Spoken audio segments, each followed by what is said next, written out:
Hello students, welcome to bio learning. आज की class में हम बात करने वाले हैं बायो माइक्रोमोलिक्यूल्स और बायो मैक्रोमोलिक्यूल्स। इन दोनों का हम एक तरीके से आज हम डिफरेंस देख लेंगे, क्या फ़र्क है दोनों के बीच में। वैसे हमने थोड़ा सा डेफिनेशन पॉइंट ऑफ व्यू से जो है वो इंट्रोडक्शन क्लास में हमने देखा था। ठीक है, तो पहले हम स्टार्ट करते हैं। बायो माइक्रोमोलिक्यूल्स क्या होते हैं?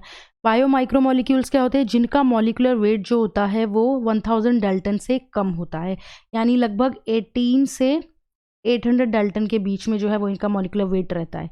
इसलिए हम इनको क्या बोलते हैं? Bio micromolecules. माइक्रोमोलिक्यूल्स मतलब ये छोटे होंगे। Present in acid soluble pool. Acid soluble pool में ये प्रेजेंट होते हैं, इनसॉल्युबल में नहीं, सॉल्युबल में।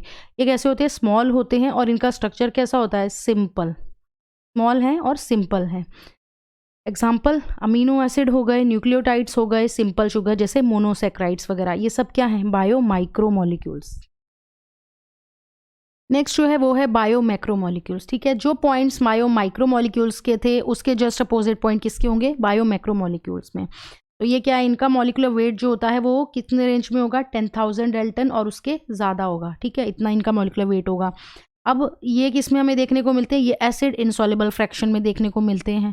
अब इनको मैक्रोमोलिक्यूल्स बोल रहे हैं, तो मतलब क्या है? ये लार्ज हैं। लार्ज हैं तो मतलब इनका स्ट्रक्चर भी कैसा होगा? कॉम्प्लेक्स होगा। ठीक है, तो इनका स्ट्रक्चर जो होता है वो कॉम्प्लेक्स होता है। एग्जाम्पल्स क्या होंगे?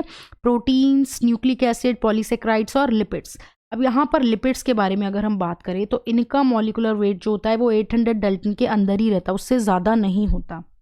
अब अगर इनका मॉलिक्यूलर वेट कम रहता है तो उस हिसाब से तो लिपिड को तो बायो माइक्रोमोलिक्यूल्स में रखना चाहिए था, लेकिन हमने तो मैक्रोमोलिक्यूल्स में रखा है। क्यों रखा है? उसका रीज़न है क्या है कि जैसे जब कभी भी हम सेल जो टिश्यू होता है उसको ग्राइंड करते हैं, ठीक है, तो क्या होता है? सेल का स्ट्रक्चर जो होता है, सेल का स्ट्रक्चर जो होता है वो ब्रेक होता है। सेल का स्ट्रक्चर ब्रेक होने से क्या होगा? जो सेल मेम्ब्रेन भी होती है, जो सेल मेम्ब्रेन होती है वो भी ब्रेक हो जाती है पीसेस में। अब सेल मेम्ब्रेन किसकी बनी होती है? लिपिड बाइलेयर की बनी होती है ना? लिपिड बाइलेयर की बनी होती है। अब जब लिपिड बाइलेयर की ये बनी होती है सेल मेम्ब्रेन, ये जो ब्रेक हो जाएगी तो ये किस में कन्वर्ट हो जाएगी? ये वेजिकल्स में कन्वर्ट हो जाएंगी। वेजिकल्स में छोटे छोटे पीसीज में ये सेल मेम्ब्रेन ब्रेक हो जाएगी और क्या बना देगी? वेजिकल्स बना देगी। अब ये जो वेजिकल्स है ना, ये वाटर में इनसॉल्युबल रहते हैं, ये सॉल्युबल नहीं होते हैं।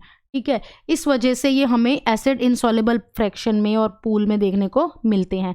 इसीलिए हमने लिपिड्स को बायो मैक्रोमोलिक्यूल्स में रखा है, क्योंकि वो इनसॉल्युबल पूल में हमें देखने को मिलते हैं।